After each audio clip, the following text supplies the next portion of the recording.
আসসালামু আলাইকুম। এখন সকাল সকাল আমরা চলে এসেছি ম্যাকডিতে। আসলে আজকে সামারার স্কুলে পটলাক পার্টি, মানে সব বাচ্চাদের একটি করে ডিশ বাসা থেকে নিয়ে যেতে হবে এবং আমি আসলে কোনো কিছু তৈরি করতে পারি নাই, তাই ভাবলাম যাওয়ার পথে ম্যাকডি থেকে একটা চিকেন বাকেট আর কিছু বার্গার নিয়ে যাব তার সব ফ্রেন্ডদের জন্য। তো আমি আসলে ভেবেছিলাম যে আজকের যে পার্টিটা সেটাতে প্যারেন্টসরাও জয়েন করতে পারবে। আগে শুধু বাচ্চারাই ছিল, এবছর থেকে নিয়মটা করলো। এবং আমি আসলে ভেবেছিলাম যে ফার্স্টে যে সামারার স্কুল টাইমে যেতে হবে, কারণ সব বছর এভাবে যেতে হয়, কিন্তু সকালে ওরা বারবার রিমাইন্ডার পাঠাতে থাকে যে প্যারেন্টসরাও আসতে পারবে।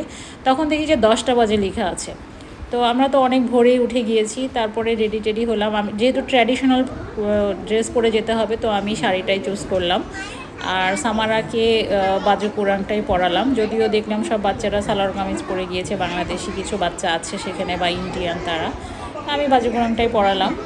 এবং ওখানে যাওয়ার পরে আসলে আমরা একটু পৌঁছাতে দেরি করে ফেলেছি, কারণ ম্যাকডিতে নেমে সেগুলো আবার নিয়ে আসতে আসতে একটু 10:30 10টা 20-এর মতো বেজে গেছে। এবং গিয়ে দেখি অলরেডি পার্টি স্টার্ট হয়ে গিয়েছে, সবাই খাওয়া দাওয়া নিয়ে ব্যস্ত। তো আমিও গিয়ে আর দেরি না করে সামারাকে একটু খাবার দিয়ে সামারাকে বসিয়ে দিলাম এবং আমি একটু ভিডিও করছিলাম।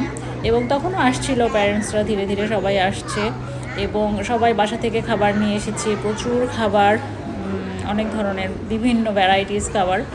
তো খুব ভালো লাগছিল। আমি আসলে আসার পথে ভাবছিলাম যে প্যারেন্টসরা কতজন যাবে, নাকি আমি একা যাচ্ছি, কেউ কে আসবে নাকি না।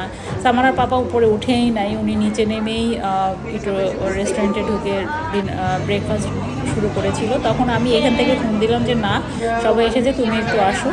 তারপরে আমরা সবাই ছবি তুললাম খাওয়া দাওয়া শেষ করে টিচারদের সাথে। এবং ইনি হলো প্রিন্সিপাল সামারার স্কুলের, এবং উনি আমাকে দেখে ভীষণ মানে আপ্লুত হয়ে গিয়েছে যে ও মাই গড, মানে এত অ্যাস্টনিশ যে আমি শাড়ি পরে গিয়েছি, এবং বারবার বলছে যে beautiful, you are looking beautiful, you are looking like a Bollywood Bollywood বলছিল। আমার খুব ভালো লাগছিল এবং আমাকে জড়িয়ে ধরে সবাই ছবি উঠালো। খুব ভালো লাগছিল। এবং তারপরে ওদের একটি ডুয়েট কালেকশন ছিল।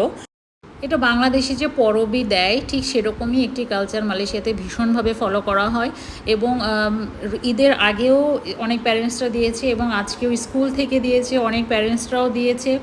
তো আমি আসলে আজকে একটু স্কুল ম্যানেজমেন্টকে ভীষণভাবে থ্যাঙ্কস দিতে চাই যে এমন একটি প্রোগ্রাম অ্যারেঞ্জ করার জন্য যেখানে প্যারেন্টসরা জয়েন করতে পারে, এই যে সোশ্যালাইজ করতে পারছে প্যারেন্টসরা, তারা সবাই সবার সঙ্গে কথা বলছে, মানে এটা একটা দারুণ দারুণ দারুণ উদ্যোগ ছিল। Thank you so much, thanks a lot.